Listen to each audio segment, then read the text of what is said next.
Well, it's my pleasure to introduce today's lunchtime speaker, who is James Roosevelt, Jr. Mr. Roosevelt is President and Chief Executive Officer of Tufts Health Plan. Prior to this, he served as the General Counsel of the plan. Prior to that, he was an Associate Commissioner for Retirement Policy at the Social Security Administration. He's a lawyer by trade. His JD is from Harvard. He serves on many boards and councils. His topic for today is the mythology of fear. So it's my pleasure to introduce to you James Roosevelt, Jr.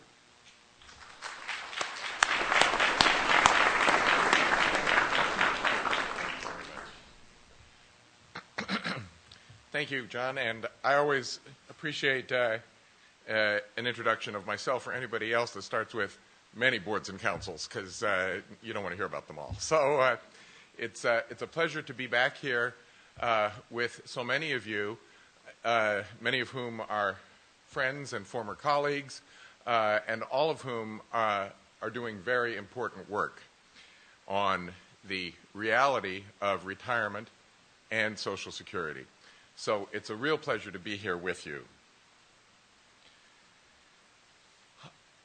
Almost 75 years ago to the day, President Franklin Delano Roosevelt spoke these words: "We can never insure 100% of the population against 100% of the hazards and vicissitudes of life, but we have tried to frame a law which will give some measure of protection to the average citizen and to his family against poverty-ridden old age. This law, too, represents a cornerstone in a structure which is being built but is by no means complete. It is a law that will take care of human needs and at the same time provide for the United States an economic structure of vastly greater soundness." My grandfather uttered these words on August 14, 1935, an anniversary which will be celebrated a week from tomorrow. That was the proud occasion of his signing the Social Security Act into law. These words expressed a fundamental belief shared by him and my grandmother that all people should be free from fear of want and destitution. My grandparents possessed an almost boundless sense of optimism in the American people. Freed from our fears, they had faith that we could move mountains. Thus, in 1933, President Roosevelt summoned the courage of the American people with those familiar words: "The only thing we have to fear is fear itself." I'm deeply honored to have this opportunity to share my thoughts with you on this occasion of the 75th anniversary of Social Security.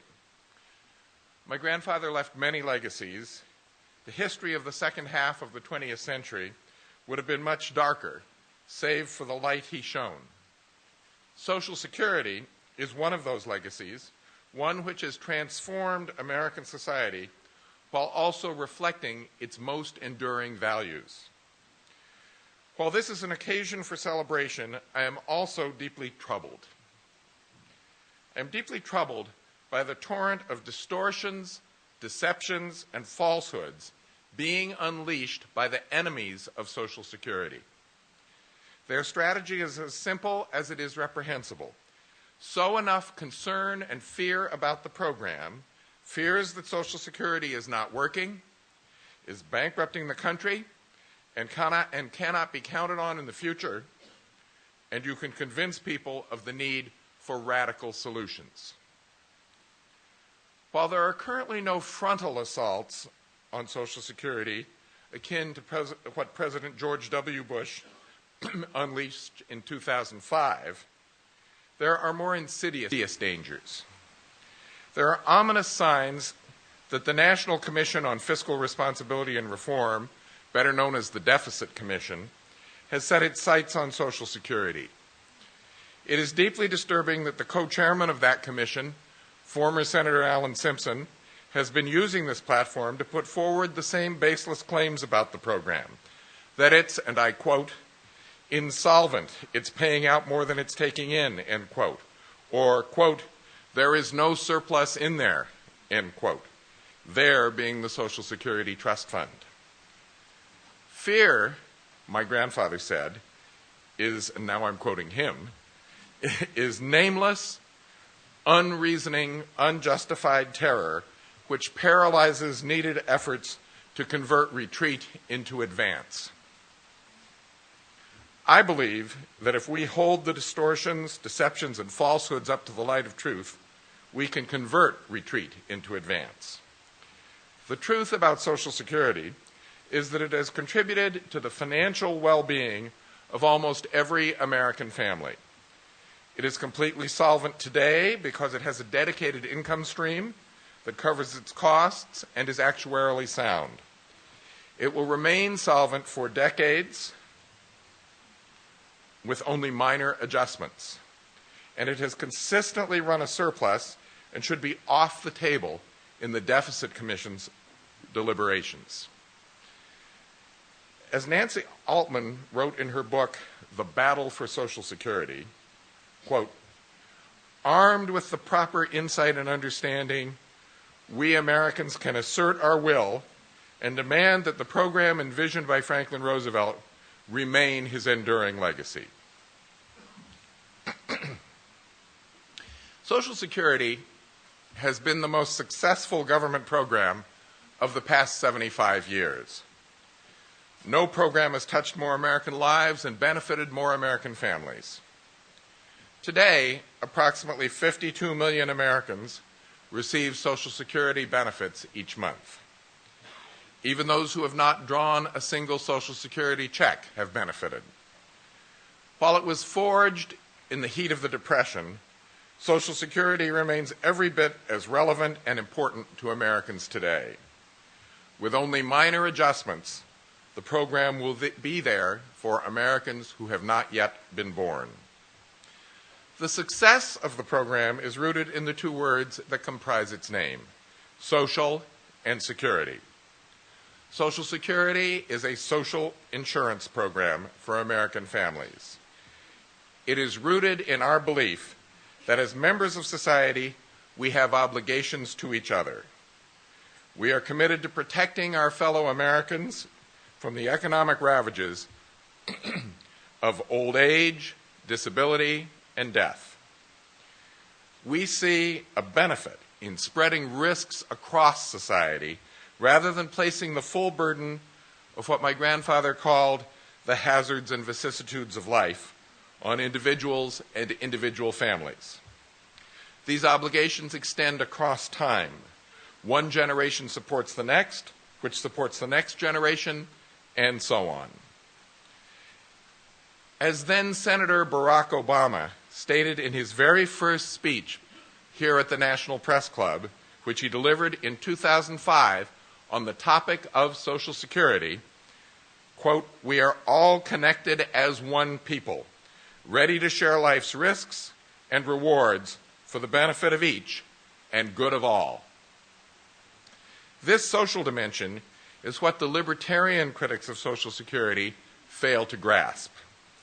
Their individualistic, atomistic conception of society doesn't allow for the generosity of spirit and the deep connections Americans feel for their fellow citizens. The security in Social Security is vitally important to Americans. My grandfather thought of Social Security as part of a three-legged stool of financial security. Social Security would provide an income floor below which no American family would fall as a result of old age, disability, or death. Social Security was not intended to stand alone. It was to be supplemented by savings and private pension systems. Today, it may be more accurate to think of Social Security as the bedrock of a secure retirement, as the other two legs in the stool have become increasingly wobbly. Private pension plans are looking more and more like historical anomalies, as they currently cover only about 20% of private sector employees. and the national savings rate, despite its current positive blip, provides little comfort that contemporary Americans are any better able to provide for their later years than our forebears. Americans understand that there but for the grace of God go I. They want to protect their families from the tragedies that can befall anyone and which no one can control. The pushers of ill-conceived privatization schemes miss the point that Americans want to be able to count on something real for themselves and their families. They might be willing to assume greater risks in their 401k accounts to earn higher returns, but this is because they have Social Security to fall back on. Economists are finding that low probability events like stock market crashes occur much more frequently than we thought. Or as economists would put it, the thin tails of a normal distribution curve are often fatter than we suspect. Stock markets have experienced two once-in-a-generation declines in the past 10 years. Then think of how many employees saw their nest eggs destroyed by the corruption of their bosses at Enron and the like. From the perspective of individuals who are retired or hope to retire soon, these were catastrophic events that significantly lowered their expected standard of living. But there stands Social Security. Beneficiaries can mark their calendars by arrival of their check, or as we like to encourage, direct deposit, each month. Social Security has transformed American society. In 1959, 35% of Americans aged 65 and older had family incomes below the poverty line. Today, that figure is 10%, marking more than a 70% reduction in the proportion of elderly Americans living in poverty. In my grandparents' day, old age was something to be feared. Today, despite fiscal challenges such as the high costs of prescription drugs, Social Security provides retirees with much greater financial security and peace of mind.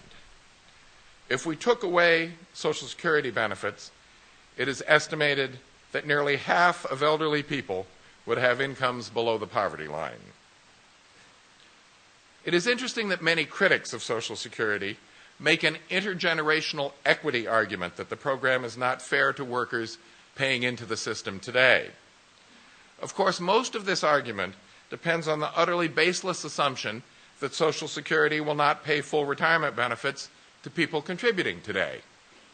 But let's even assume for 1 minute that that were true. Think about the burdens that young families would face today if they also had to provide financial support or a home for their aging parents. Think about the extreme hardships many families would endure if not for the long-term disability and survivor benefits that Social Security provides. We associate Social Security with retirees, but nearly 1 in 5 recipients of Social Security benefits is a child under the age of 18. They may be children whose father is disabled or whose mother was killed in the attacks on 9/11.